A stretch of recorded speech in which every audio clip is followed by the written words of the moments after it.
창세기 11장 바벨탑 사건에 대해서 좀 살펴보도록 하겠습니다. 말씀 봉독은 11장 9절 말씀 한 절만 보겠습니다. 창세기 11장 9절입니다. 그러므로 그 이름을 바벨이라 하니 이는 여호와께서 거기서 온 땅의 언어를 혼잡하게 하셨음이니라. 여호와께서 거기서 그들을 온 지면에 흩으셨더라 하고요. 창세기 12장 1절 말씀 보겠습니다. 여호와께서 아브라함에게 이르시되 너는 너의 고향과 친척과 아버지의 집을 떠나 내가 네게 보여줄 땅으로 가라. 이 두 말씀을 딱 대비해서 이 바벨탑 사건을 생각해 보려고 합니다. 그러니까 바벨탑은 하나님께서 흩으시는 거죠. 하나님 앞에서는요, 하나님이 흩으시는 자가 있고 하나님이 부르시는 자가 있습니다. 그러니까 우리는 하나님께로부터 흩음을 당하는 사람이 되면 안 됩니다. 하나님께서 혼잡하게 하는, 하나님께서 복을 빼앗는 그런 사람이 아니라 하나님께서 부르시고 하나님께서 인도하시고 하나님께서 복을 주시는 사람으로 살아야 합니다. 우리 예수 믿는 사람이잖아요. 예수 믿는 사람의 증거가 뭡니까? 교회 열심히 다니고 주여하고 이게 예수 믿는 사람의 증거가 아니라 하나님이 부르시는 사람, 하나님이 인도하시는 사람, 하나님이 복을 주시는 사람, 그 사람이 예수 믿는 사람입니다. 자, 그럼 하나님이 흩으시는 사람은 어떤 사람들인가 하는 걸 한번 봅시다. 11장에 보면요. 노아 홍수 이후에, 아니 그 이전에도 그랬겠죠. 언어가 하나였습니다. 말이 하나였어요. 그래서 다 이렇게 의사소통이 잘 되고 이렇게 되었는데, 우리가 어제 봤죠. 니므롯이라고 하는 사람. 10장 8절에 보면 이 니므롯이 유대의 역사가인 요세푸스의 기록에 의하면 바벨탑의 선포자다, 선동자라 이렇게 소개를 합니다. 그러니까 이 땅의 니므롯들이, 즉 용감한 사냥꾼들이, 어제도 말씀드렸습니다만요, 여호와 앞에서 용감한 사냥꾼이라는 표현이 9절에 나오는데 10장 9절에요. 이때 여호와 앞에서라는 말은 여호와를 공경하고 여호와를 경외하는 이런 뜻이 아니라 여호와를 무시하는, 자기의 힘을 가지고 하나님 뭘 해도 나는 그런 거 신경 안 써, 이런 사람, 그걸 말하는 겁니다. 오늘날도 많은 사람들이 이런 소리를 하고 다니죠. 하나님을 무시합니다. 그런 사람들이 모여가지고 이런 계획을 하는 겁니다. 신할평지에서 이 신할평지에 이 바벨탑을 쌓는 거죠. 그 3절에 보시면요, 저들이 모여서 서로 이렇게 말을 합니다. 그게 10장 10절을 한번 보세요. 이 바벨탑을 소개할 때 그의 나라는, 즉 니므롯의 나라는 시날 땅의 바벨과 이렇게 나오잖아요. 그죠? 그러니까 시날 평지에 바벨탑을 샀는데 그 시날 땅에 다스리는 자가 니므롯이다. 그러니까 니므롯과 그 하수인들이 모여가지고 이런 계획을 짜는 겁니다. 자, 벽돌을 만들어서 견고히 굽자. 그리고 벽돌로 돌을 대신하여 역청으로 찐흙을 대신하자. 요 내용을 가만히 보세요. 생각나는 사건이 있죠. 노아가 방주 지을 때. 그거를 생각을 하면서 계획을 짜는 거예요. 벽돌을 만들어서 견고히 굽자. 견고한 재료가 필요하다. 그리고 그 벽돌로 돌을 대신하고 그 벽돌과 벽돌 사이에 그 전에는 역청을 가지고 찐흙을 대신하자. 그냥 찐흙만 갖고 안 돼. 찐흙만 하면 물에는 약하잖아요. 찐흙이. 그렇죠? 흐트러져 버리고 녹아버리니까. 역청으로서 벽돌과 벽돌 사이를 역청으로 쫙 하자. 최신 공법이죠. 그 당시에는 최신 건축 재료를 가지고 최신 공법으로 최고의 건축물을 쌓아 올리자 이거죠. 저는 이거 보면서 이런 생각, 요새 우리가 하는 짓이 딱 그래요.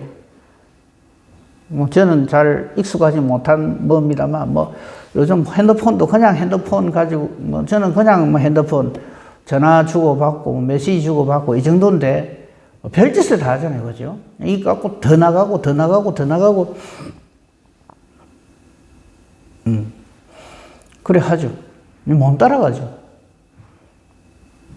10년 아니라 그죠. 한 1년 후에 또 이게 무슨 뭐가 될지 최고급 최신 도무지 뭐 야 어떻게 이런 기기가 있을 수 있나 싶을 정도의 것들이 막 쏟아져 나올 겁니다.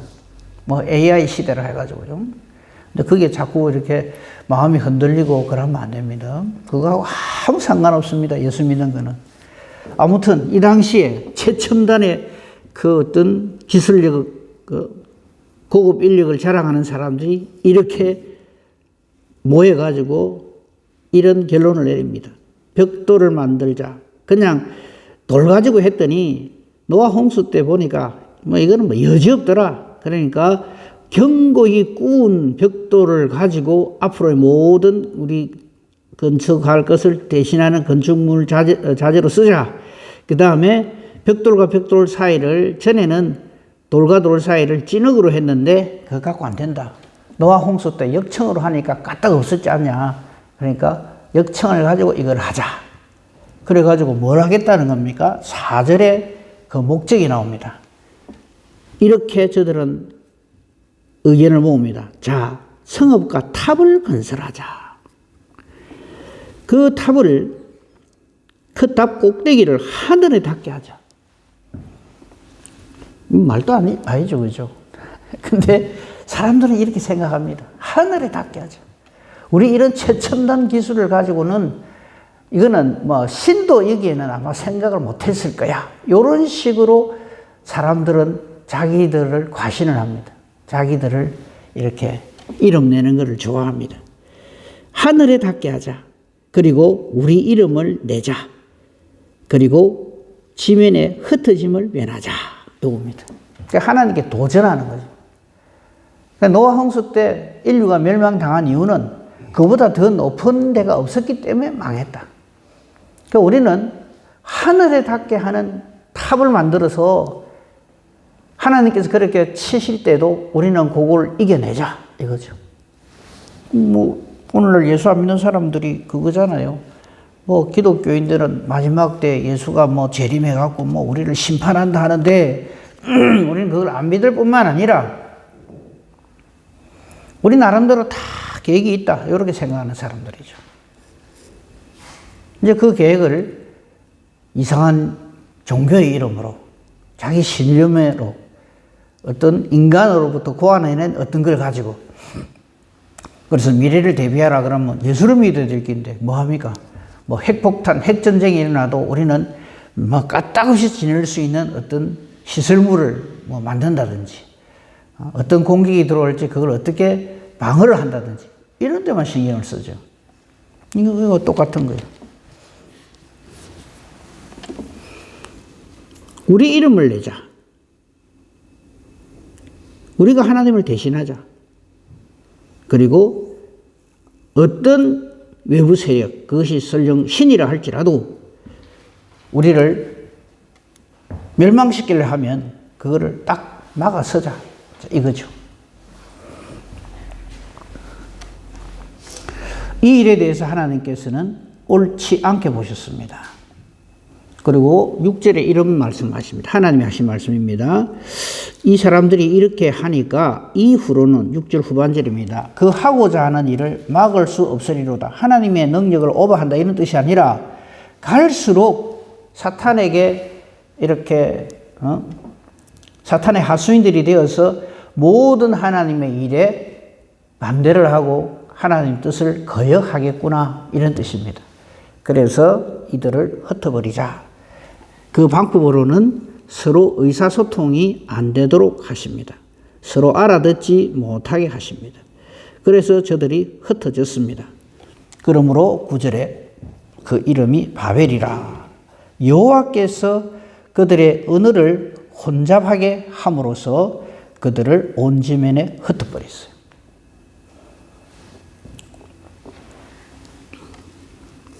그래서 하나님이 흩으시는 자로 우리 존재하면 안 됩니다. 하나님이 기뻐하시는 자로, 하나님이 부르시는 자로 그렇게 존재해야 됩니다.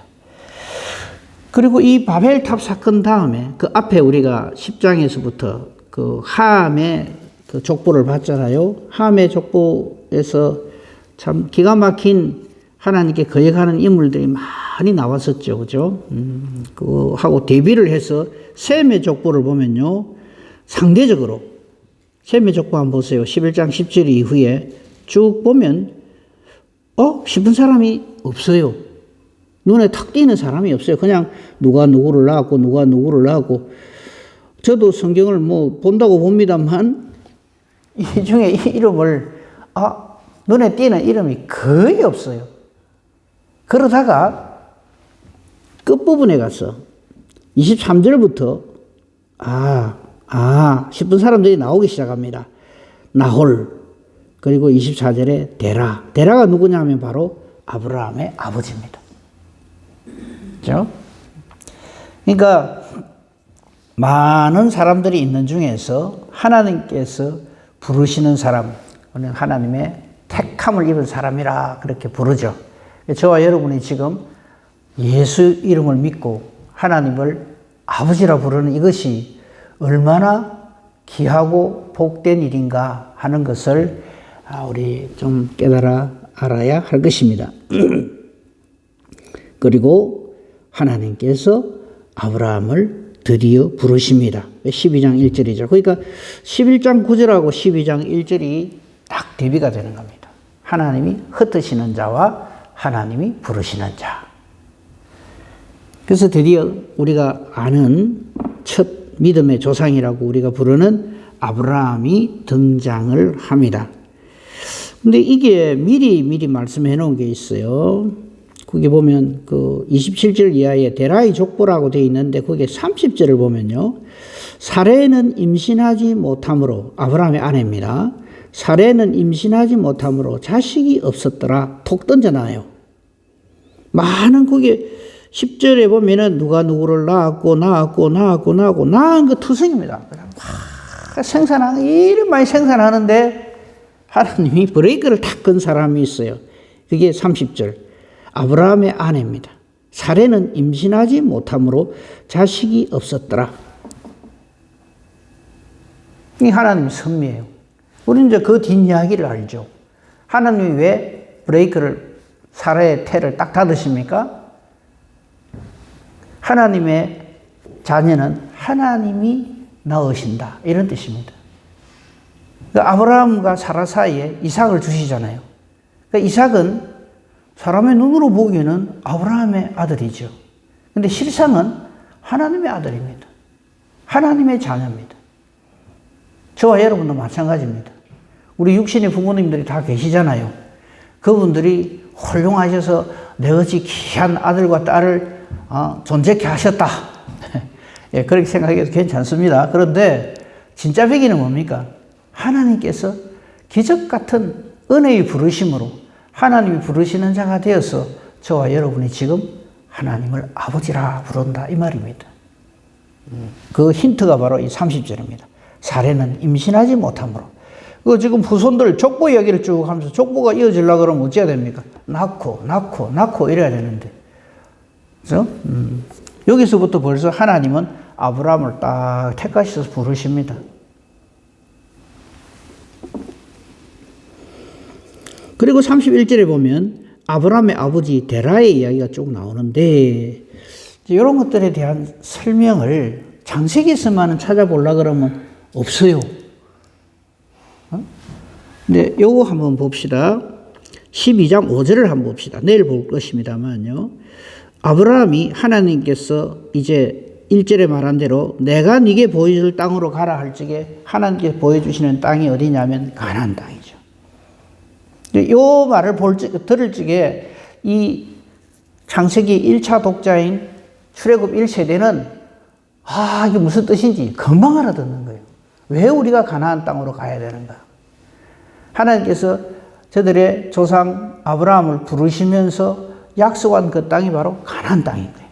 그게 5절에 나오죠. 아브라함이 그의 아내 사레와 조카 롯과 하란에서 모은 모든 소유와 얻은 사람들을 이끌고 가나안 땅으로 가려고 떠나서 마침내 가나안 땅에 들어갔다. 이런 표현이 나옵니다. 가나안 땅 들어가는데도 그냥 들어간 게 아니라 마침내 가나안 땅으로 들어갔다는 말은 우여곡절이 많았다 이 뜻이죠. 이 우여곡절이 뭔가 하는 것을 창세기에는 증거가 안 나와요. 그런데 어디에 나오는가 하면 두 군데 나옵니다. 사도행전에 나오고 여호수아서에 나옵니다. 사도행전 우리 구약 성경을 해석할 적에 이 부분이 잘 이해가 안 된다 그럴 적에는 여러분 사도행전 7장을 찾아서 보시면 돼요. 사도행전 7장은 지금 안 찾으셔도 좋아요. 스데반의 설교가 나와요. 스데반의 설교에 보면 아브라함 시대, 이삭 시대, 야곱 시대에 이런저런 일들이 있었다는 것을 증거를 해요. 그렇죠? 자, 근데 요거는 한번 봅시다. 사도행전 7장 4절에 아브라함이 하나님의 부르심을 입어서 가나안 땅에 들어갈 때 한 방에 그냥 자, 아브라함에 내가 이게 가라고 지시하는 땅, 가나안 땅으로 가라 할 때 예, 알겠습니다. 바로 속 들어갔느냐? 아니요. 많은 어려움이 있었어요. 우선 자기들이 살고 있는 그 지역을 떠난다는 게 힘들었겠지만 그보다 더 힘든 게 사람의 어려움이 있었어요. 그 사람이 누구냐면 아브라함의 아버지 데라입니다. 그 표현이 4절에 나와요. 사도행전 7장 4절에 제가 읽어드릴게요. 3절부터 읽겠습니다. 이르시되 네 고향과 친척을 떠나 내가 네게 보일 땅으로 가라 하시니 아브라함이 갈대아 사람의 땅을 떠나, 갈대아 우르가 아브라함의 고향이죠. 떠나 하란에 거하다가 그 다음 표현이 참 중요합니다. 그의 아버지가 죽음에, 즉 아브라함의 아버지 데라가 죽고 난 다음에, 이건 다른 표현은 하나님이 그 데라를 데려가셨으므로 하나님이 그를 거기서 너희 지금 사는 이 땅으로 하나님이 옮기셨느니라. 이런 표현이 나와요. 그러니까 사실 아브라함이 가나안 땅으로 갈 때 아버지 데라가 그렇게 협조적으로 이렇게 도와주지 않았다 하는 그런 의미를 풍기는데 더 분명하게 기록해 놓은 성경이 여호수아서입니다. 한번 봅시다. 여호수아가 이스라엘 백성들에게 하나님의 말씀을 전하는 내용이 나와요. 여호수아 24장 한번 봅시다. 24장 1절에서 14절까지가 여호수아의 이스라엘 백성들 앞에서의 설교입니다. 거기 보면 이 부분에 대한 내용이 잘 나와 있어요. 자, 한번 봅시다. 여호수아 24장 구약성경 356페이지 보시면 나옵니다. 자, 24장 이 여호수아서가 24장으로 끝나거든요. 그러니까 마지막 그 여호수아의 유언성 설교라고 보면 됩니다. 거기 23장에 보면 아예 제목이 나와 있죠. 여호수아의 마지막 말. 쭉 하다가 23장부터 보면 좋겠습니다만 시간 관계상 생략하고 24장만 한번 봅시다. 여호수아가 세겜에 모인 백성들에게 드디어 이렇게 이제 여호수아가 이제 곧 죽습니다. 죽기 직전에 여호와 하나님께서 어떻게 역사하셨는가를 증거하는 중에 오늘 우리가 보고 있는 이 아브라함이 갈대아 우르를 떠나서 가나안 땅 어떻게 들어오게 됐는가 하는 것을 비교적 상세하게 설명을 해놨어요. 거기 봐야 이 하나님이 부르시는 그 은혜를 우리가 보게 되죠. 1절을 보면 여호수아가 모든 사람들을 다 모읍니다. 이스라엘 장로, 수령, 재판장들, 관리들 그들이 하나님 앞에 나와 섰다 이렇게 되어 있습니다. 이게 매우 중요합니다. 목사님이 설교를 할 때 우리 목사님 설교하는구나 한번 들어보자 잘하는가 이래 듣고 있으면 안 됩니다. 여호와 앞에 서 있다 이렇게 생각을 해야 됩니다. 여호수아가 이렇게 증거를 합니다. 2절이죠. 이스라엘의 하나님 여호와께서 이같이 말씀하시기를 하면서 옛적에 이럽니다. 옛적에 이 예적이 언제부터냐 하면 아브라함 때입니다. 너희의 조상들 곧 아브라함의 아버지 나홀의 아버지 데라가, 이 아버지 데라가 왜 아브라함에게 이 걸림돌이 됐는가 하면 이 데라가 우리가 알고 있는 대로 우상을 판 사람이에요. 그 내용이 거기 나옵니다. 강 저쪽에 거주하여 다른 신들을 섬겼다 이래 돼 있어요. 그 다른 신들을 많이 섬기고 있어요. 아브라함의 아버지 데라가. 그런데 아브라함이 어느 날 아버지 그 꿈에 어느 여호와라고 하는 신이 나보고 이게 너 아버지하고 이거 다 떠나가지고 내가 네게 지시한 땅으로 가라 하는데요. 이래 할 적에 아버지가 그래 그럼 그래라 그래 하겠어요. 아마 이 당시에 아브라함의 아버지 데라는 자기가 섬기는 여러 신들 중에 하나라고 생각을 한 거죠. 여호와라고 하는 신을. 그죠?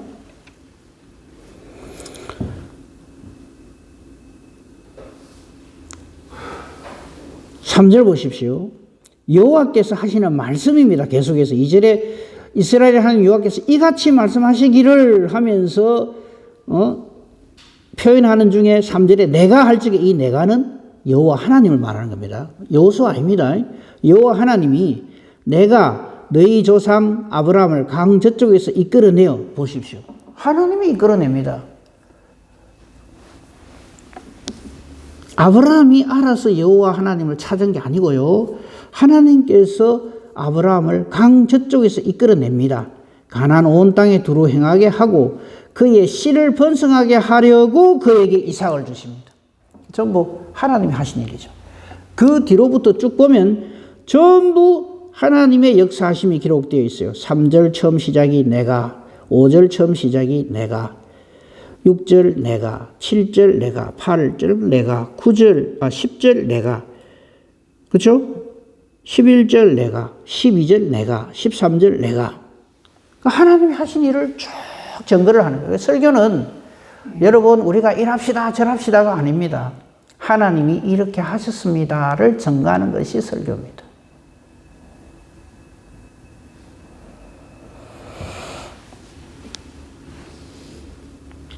그리고 이때까지 이 여호수아 때는 이제 가나안 땅에 들어오는 거잖아요.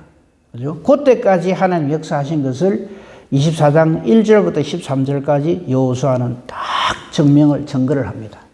그리고는 하나님의 부르심을 받게 되죠. 결론 중요한 것은 14절입니다. 우리도 언제나 하나님 말씀을 읽을 때 이 대목에 도달을 해야 됩니다. 여호수아 24장 14절 같이 한번 읽어보겠습니다. 여호수아 24장 14절입니다. 같이 읽겠습니다. 시작.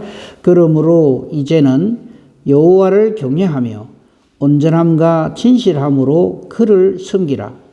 너희의 조상들이 강 저쪽과 애굽에서 섬기던 신들을 치워버리고 여호와만 섬기라. 모든 하나님 말씀에 우리가 도달해야 될 마지막 결론점은 바로 이겁니다. 왜 이렇게 해야 되는가? 1절부터 13절까지 기록된 대로 여호와께서 내가 이렇게 인도해 왔다. 그러므로 결론은 앞으로 나의 길도 여호와 하나님께서 이렇게 인도하심이 분명하도다 이거죠. 다시 본론으로 돌아오면요. 본문으로 돌아오면 아브라함의 이 부르심 이것은 어쩌다가 여호와 하나님을 만났구나. 그래서 여호와를 섬기게 됐구나가 아닙니다.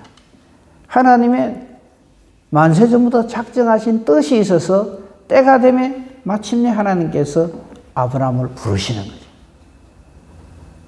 그러면 아브라함은 그 집안이 난 집안이냐? 아닙니다.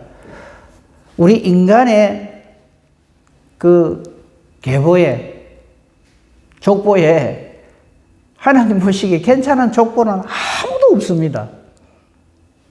믿음의 조상 아브라함의 아버지 데라도 완전히 우상구덩이의 사람이었습니다. 그러니까 저와 여러분도 예수를 믿는 이게 우리 집안이 훌륭해서 우리 부모님이 훌륭해서 그런 소리 하면 안 됩니다. 하나님이 훌륭하시는 겁니다. 그래서 나 같은 죄인을 이렇게 불러주셨구나.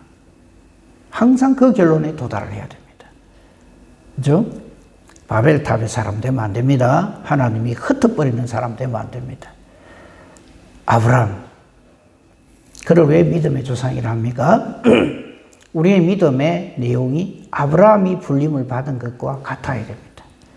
사실 아브라함보다 그 앞에 뭐 노아도 있고 에녹도 있고 믿음의 사람들이 없는 게 아니에요. 다 있었어요. 그런데 왜 아브라함을 믿음의 조상이라 하느냐?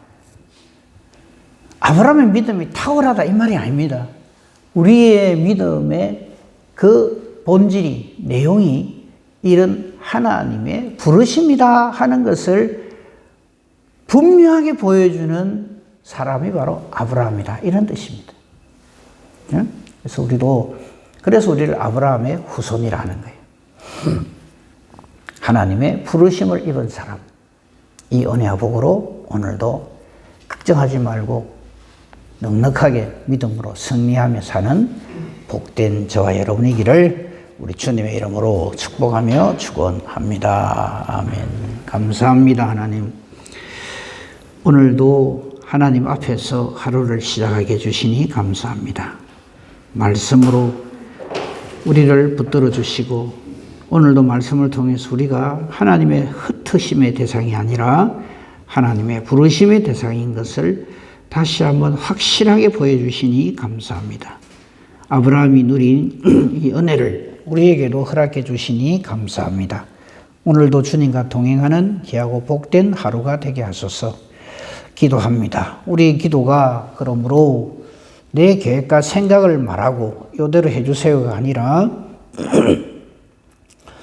하나님의 뜻이 무엇인지를 찾아가는 기도가 되게 하시고 우리의 기도가 하나님의 뜻과 같기에 하나님이 기뻐하시며 응답해 주시는 능력 있는 기도, 의인의 강구 되게 하여 주시옵소서. 오늘 수요 예배 위에도 하나님 은혜 주시옵소서. 감사하고 우리 주 예수 그리스도 이름으로 기도합니다. 아멘.